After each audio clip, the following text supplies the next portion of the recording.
Well, hello there, and welcome to this episode of the HR Tech Chat video podcast. We are here in Boston with isolved at their Boston stop along the 2023 isolved Road Show.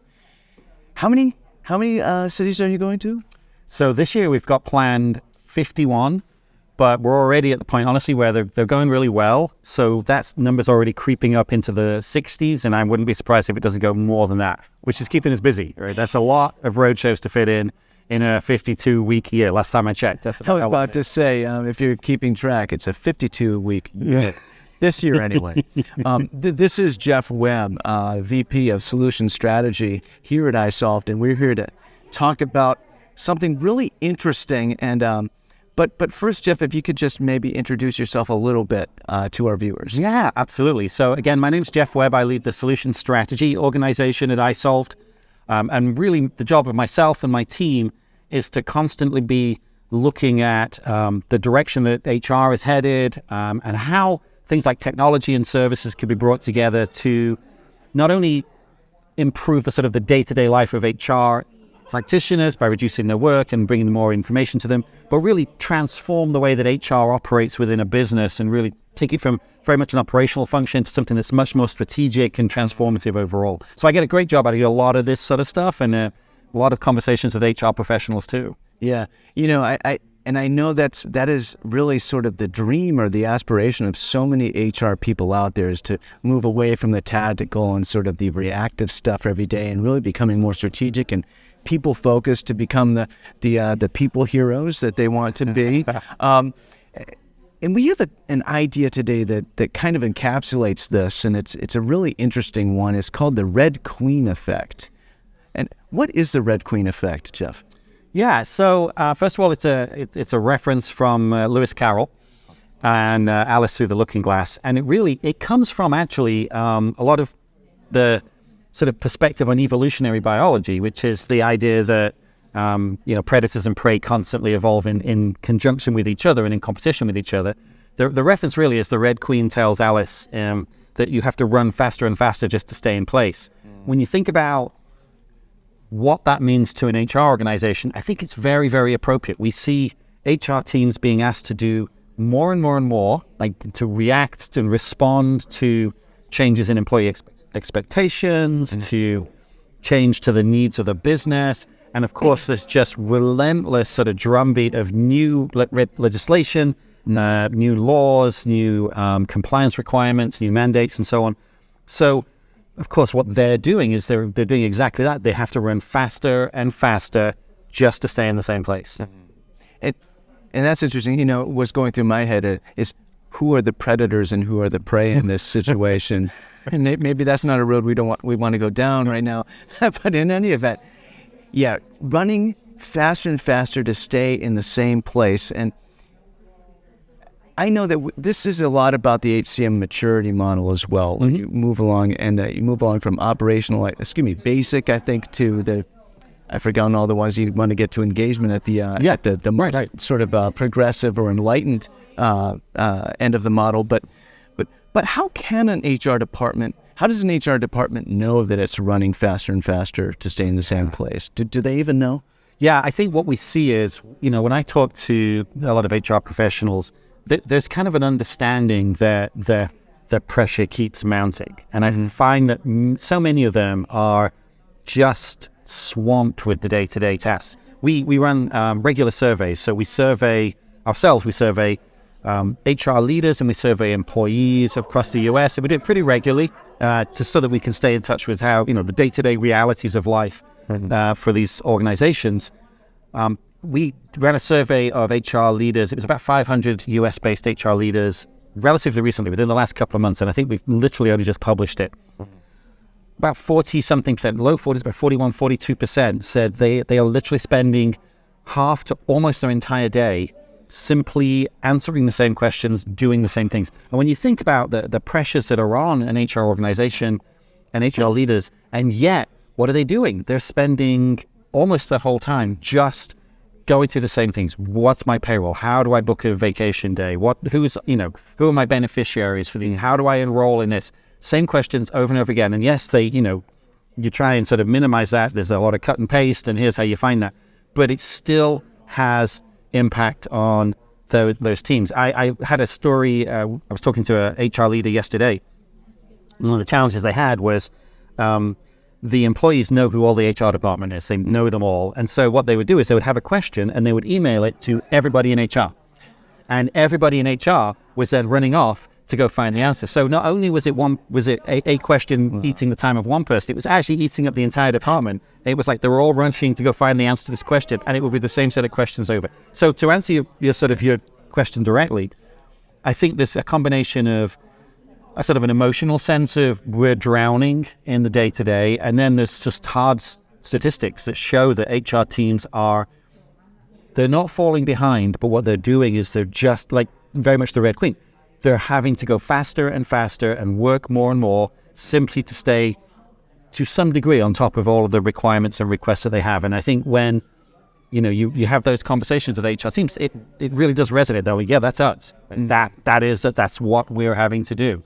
Having been in the HCM space for a while myself, and I think about the state of the art of software for HCM, and I think about what that enables and facilitates versus what you're describing. So I think you said 41 or 42% of them are spending almost their entire day doing this stuff. And I think to myself, this is an old reference, but stop the insanity. Right. What is, and you know what the other thing is, to be funny here, I could actually see myself before I got into HCM, which was many years ago. I could see myself blasting an email to everybody in HR with the same question, hoping I would get the answer back as quickly as possible. Wouldn't do it today, but what do you think is the impact of every single HCM conversation? By the way, always leads back to AI these days, and we're not going to disappoint you today. But what kind of role does AI have to do with this? Because it seems, in terms of running in the same place and just to keep up with things, and now we have AI in the mix. How can AI help with this? And how does that affect just the overall calculus in terms of paying attention to and stewarding the employee experience? Yeah, absolutely. Yeah, I think it's almost impossible to talk about any sort of intersection of business or just daily life and technology without at some point AI popping up. It becomes, it's so prevalent, and I think has in the last couple of years has become so ubiquitous. It's everywhere. It's very visible. I think even before then, though, so taking a step back, even from the sort of the AI precipice, there's a huge term. There's a precipice. Yeah, that's a good. It just feels like that right now. Right? There's a huge amount of value in just even basic, core technologies before you get to things like machine learning and then ultimately AI on just helping HR organizations deal with the challenges. I think what we see is, there's a journey that organizations go on, and it's something we talk about a lot, is how do we help our customers and partners go on the journey, right? It's not about painting a picture of something in the future that's theoretically possible. It's about, let's get concrete about the journey. Before then, I think HCM technology broadly can just do things like it can aggregate information into one place, and then it can use those, that single source of truth to automate the basic day-to-day stuff. Booking a vacation day, checking on my payroll. It's just doing that, just automating those things has huge impact way in advance of the potential for AI, which I promise I will come to. And I think what we see is it's that capacity to automate and to be a single source of truth that then helps HR organizations and HR practitioners step back from that, that constant running on the spot. Yeah. And what that does is it unlocks their capacity to then focus on stuff that's more important, on the human aspects. It's always the interesting part of that. Technology can unlock the ability to be more human. And I think AI becomes... it really sort of accelerates that. It's the rocket booster that really puts that sort of trend into orbit. You're absolutely correct.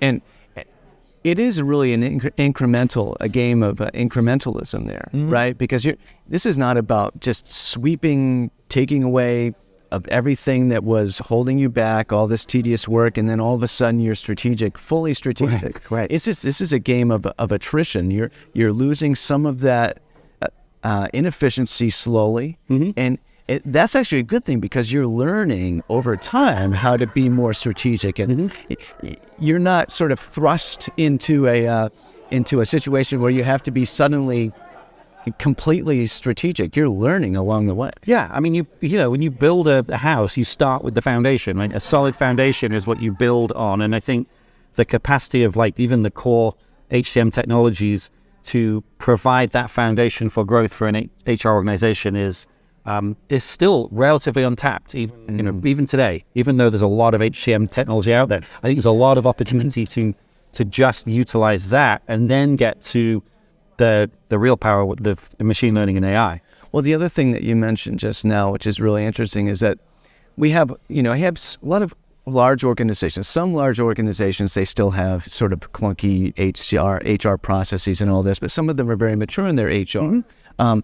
But you're always going to have small companies that are sort of cropping up, and they're just getting a handle on their operational HR. And so there's always going to be that need to kind of go from nothing to something, which is super important. And every small organization, as it grows, gets to a point where it can't go on any longer. I think about I was reading the other day. I don't remember where, but I learned about this economist named Herb Stein he had his famous quote, and I'm paraphrasing it because there are a few different versions of it, but it's what can't go on will stop. And that is something you hear in various capacities, but that's something for HR departments to internalize this idea that in a way that's almost hope for them, right? Yeah, I think so. It's like any of these changes that occur in business process, it just actually in the human condition, right? I mean, you look at psychologists, and we build, as human beings, we build a model of the world we carry around in our heads. And I understand how to do this. I believe in those things. And usually what happens is one tends to think of that changes there as incremental changes, right? That, little changes over time, I gradually change my opinion of this and that. Actually, that's not what happens, right? What happens is that you reach this point where the weight of change that you're required to internalize forces a crisis of reevaluation, and your worldview changes dramatically. You're sort of, this is great, wait, this is terrible, right? Or this is terrible, this is great, now I can live with it. And I think that applies so much to that very, very human occupation of managing people, and I think it applies especially to HR departments. And I think what's coming is exactly what you're saying, is we are reaching that crisis, and it's not necessarily a bad crisis, right? But that crisis moment of forced change, when we go, we have to do something different.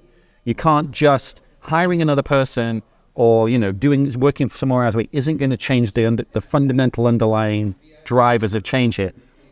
Going back to AI, I think AI will absolutely be an agent of change in the way we think about delivering what we have to deliver back to the business. And you're right, it's a moment of change. It goes until it can't, and then we have a change.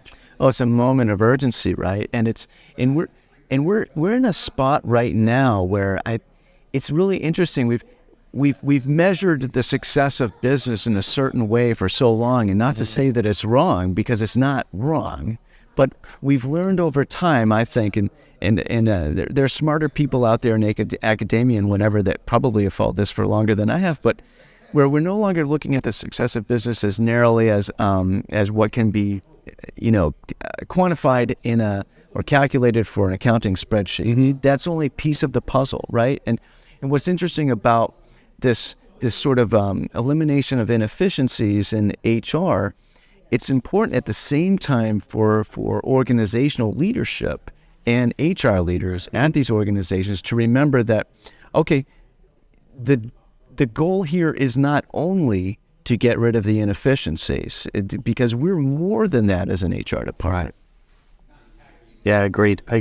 Yeah, I think, there's a sort of a dawning of awakening of understanding, really, around what really drives successful businesses. And you're right? You can measure and define success any way you want, but what I think genuinely successful businesses are doing is they go, yes, we have revenue goals, we have market share goals, we have profitability goals. You kind of have to do that because that's the sort of the oxygen that feeds a business. but it's how you get there that is so important now. And the how is so defined by the experience and the commitment of your employees. So the success has become a case of, we're going to be successful, but we need to maximize the value of the employees we have. We need to look after them so they stay, because if we're investing in them, that becomes really part of why they stay with us. And what, really enlightened businesses are realizing is, shockingly, the employees are incredibly valuable. Like, that's what we see drives for diversity. It isn't just some altruistic, it's a good thing, right? We should have diverse organizations. But what businesses realize is, wait a second, if you have a diverse workforce, they bring all kinds of life experiences, they bring all kinds of perspectives, they bring value simply because there is diversity in there. And so that's a good way to reach those goals. If you're enabling your employees to have a good work-life balance, they will deliver more. They become more productive. That's a good way of reaching the goal. So to your point, I think, yes, you need to sort of achieve those, sort of mechanical, numerical metrics, but the path to get there is what's defining successful organizations, because they will continue to be successful in the future. And that path is the road that is being built by modern HR organizations that are focused on all the things we've been talking about. You're absolutely correct. And we were talking about this earlier this morning, and you gave the really good analogy of, if you get to the goal, you achieve the goal, but you had to throw all the furniture and cut it up and put it in the wood stove. Right. Yeah. Get there, then you can't do that more than once, right? Yeah, exactly. And it's really interesting because you have goals. You have the ultimate. I'll call them the ultimate goals. Although I don't think that's really the right word, especially the connotation of it. But to generate the greater revenue, to improve the bottom line, and all of that. But we were talking earlier also about the process. What does it feel like getting there, and the psychology of reaching a goal versus the psychology of working toward a goal. Yeah. Well, will you go ahead? No, I just could not agree more. Right, that we tend to, human beings, we tend to think of in terms of goals, right? I need to be able to do this. If only I could, get to drink an extra liter of water a day, or if only I could, and we tend to think of a goal that we set ourselves. The reality is what defines human beings and what makes us productive and interesting and connected and engaged and happy isn't the goal. It's exactly what you said. Yeah. It's the path to the goal. It's the achievement in the process that really fuels us, because I guarantee when you get to that goal, you set yourself another goal. Right? And looking just to give HR departments that may feel like they're, hey man, we're really operational, we want to get there, but just to give them sort of a something to look forward to, aspire to. This is super interesting stuff, and thinking about creating an organization that's sort of perpetually, like, always in reaching the goal mode, right? And a very positive, we're always working toward the goal mode. And that to me seems to be the, not to be too funny or too cute, but the actual goal. Right. It is. It's the journey that ultimately is what defines you, because it's the journey, it's striving towards a common goal is the very thing that knits people together into a community, that knits engagement, that makes people feel connected to a business. Our goal is this, right? Yeah, you want to go towards that goal, but it's the process and how you get there that defines that, and how you manage that getting there. And I think that actually, interestingly, brings us right round to where I think AI and machine learning can start to and will start to be a much bigger part of how businesses think about the management of people. Again, it's interesting that technology could potentially unlock us again to be even more human in our day-to-day. Yeah. Oh, absolutely. This has been fascinating. Just an absolutely fascinating discussion. I know we could go on and on and on, and we have previously, but we want to keep the podcast to a digestible length. So, in any event, thank you so much, Geoff. Oh, thank you. Thank you so much. isolved.